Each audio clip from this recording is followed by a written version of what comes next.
Israel Iran സംഘർഷം 8ാം ദിവസത്തിലേക്ക് നീളുമ്പോൾ തന്റെ ആവനാഴിയിലെ അടുത്ത വിദ്യ പ്രയോഗിച്ച ഇറാനെയാണ് നമുക്ക് കാണാൻ കഴിയുന്നത്.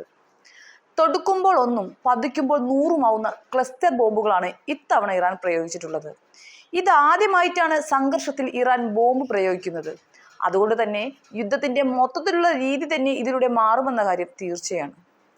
ഇതുവരെയും ഇരു രാജ്യങ്ങളും തമ്മിൽ മിസൈലുകളുടെയും ഡ്രോണുകളുടെയും ആക്രമണം മാത്രമാണ് നടത്തിയിരുന്നത്. ഇറാനിലെ ആണവ അടിസ്ഥാന സൗകര്യങ്ങൾ ഇസ്രയേൽ ബോംബിട്ട് തകർക്കാൻ ശ്രമിച്ചപ്പോഴാണ് ക്ലസ്റ്റർ യുദ്ധോപകരണങ്ങൾ ഘടിപ്പിച്ച മിസൈലുകൾ പ്രയോഗിച്ചുകൊണ്ട് ഇറാൻ തിരിച്ചടിച്ചത്. ഒരാഴ്ച പിന്നിട്ട സംഘർഷത്തിൽ ആദ്യമായിട്ടാണ് ക്ലസ്റ്റർ ബോംബുകൾ ഏതെങ്കിലും ഒരു വിഭാഗം ഉപയോഗിക്കുന്നത് എന്നാണ് ലഭ്യമാകുന്ന വിവരം.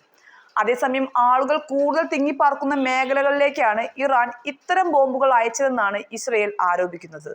ഇസ്രയേലിലെ ആശുപത്രിക്ക് നേരെ ഉൾപ്പെടെ നടത്തിയ ആക്രമണത്തിന് പിന്നിൽ ഇത്തരം ആയുധങ്ങളാണ് എന്ന് തന്നെയാണ് ഇസ്രയേലിനെ ചൊടിപ്പിക്കാനുണ്ടായ പ്രധാന കാരണവും. 2008 111 രാജ്യങ്ങൾ ഒപ്പുവെച്ച ഒരു അന്താരാഷ്ട്ര ഉടമ്പടി പ്രകാരം ക്ലസ്റ്റർ ബോംബുകൾ നിരോധിച്ചിട്ടുണ്ടെങ്കിലും ഇറാനോ ഇസ്രയേലോ ഈ കൺവെൻഷനിൽ പങ്കാളികളായിട്ടില്ല എന്നതാണ് ഏറ്റവും ശ്രദ്ധേയമായ കാര്യം. പൊട്ടിത്തെറിക്കാത്ത വെടിക്കോപ്പുകൾ കാരണം സിവിലിയന്മാർക്ക് ദീർഘകാല അപകടങ്ങൾ സൃഷ്ടിക്കുന്ന ഇത്തരം വെടിക്കോപ്പുകൾ വിശാലമായ പ്രദേശങ്ങളിലേക്ക് വിതറുന്ന ആയുധങ്ങളാണ് ഇവ. ഒരുപക്ഷെ യുദ്ധം അവസാനിച്ച ശേഷവും സാധാരണക്കാർക്ക് അപകടം ഉണ്ടാക്കുന്നവയാണ് ഇവ.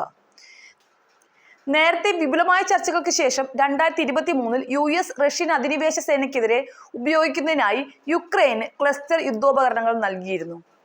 റഷ്യൻ സൈന്യവും അവ പ്രയോഗിച്ചതായി യുക്രൈൻ ആരോപിക്കുന്നുമുണ്ട്. ക്ലസ്റ്റർ യുദ്ധോപകരണങ്ങൾക്കെതിരായി കൺവെൻഷനിൽ ചേരാൻ ഈ രാജ്യങ്ങളൊന്നും തന്നെ തയ്യാറായിട്ടുമില്ല.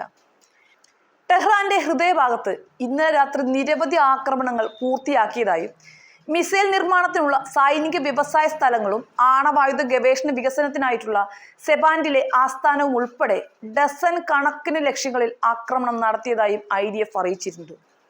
അതേസമയം ഇറാൻ നടത്തിയ വ്യോമാക്രമണങ്ങളുടെ പരമ്പരയെ തങ്ങളുടെ വ്യോമ പ്രതിരോധ സംവിധാനം വിജയകരമായി തകർത്തതായി ഇസ്രയേൽ അവകാശപ്പെടുകയുണ്ടായി. വെള്ളിയാഴ്ച പുലർച്ചെ നടത്തിയ ആക്രമണങ്ങളാണ് തടഞ്ഞത്. ചാവുകടലിന് മുകളിലൂടെ എത്തിയ 3 ഡ്രോണുകളും തകർത്തവയിൽ ഉൾപ്പെടുന്നതായി ഇസ്രയേൽ സേന അറിയിച്ചിട്ടുമുണ്ട്. പുലർച്ചെ 3 മണിയോടെ മുന്നറിയിപ്പ് സൈറണുകൾ മുഴങ്ങിയതിന് പിന്നാലെയാണ് ഡ്രോണുകൾ തകർക്കാൻ കഴിഞ്ഞിട്ടുള്ളത്. അതിനിടെ വടക്കൻ ഇറാഖിലെ ഒരു വ്യാവസായിക മേഖലയ്ക്ക് സമീപം ഇസ്രയേൽ സ്ഫോടനം നടത്തിയതായി റിപ്പോർട്ടുമുണ്ട്.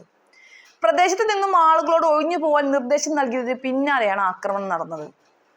ഇസ്രയേൽ നഗരമായ ബിർഷെബ ലക്ഷ്യമാക്കിയും ഇറാൻ മിസൈൽ ആക്രമണം നടത്തുകയുണ്ടായി.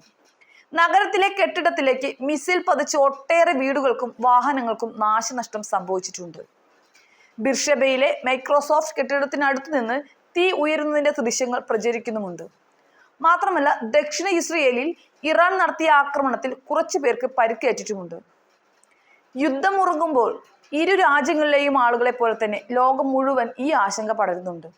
ഓരോ ദിവസം കൂടുന്തോറും കൂടുതൽ നാശങ്ങൾ വരുത്തുന്ന രീതി തന്നെയാണ് ഇരു രാജ്യങ്ങളും പിന്തുടരുന്നത്. ഇത് തന്നെയാണ് ഏറ്റവും ബുദ്ധിമുട്ടുണ്ടാക്കുന്ന കാര്യവും. ഇതിൻ്റെയൊക്കെ ഒടുക്കം എങ്ങനെയാവുമെന്ന് മാത്രമേ ഇനി അറിയേണ്ടതുള്ളൂ.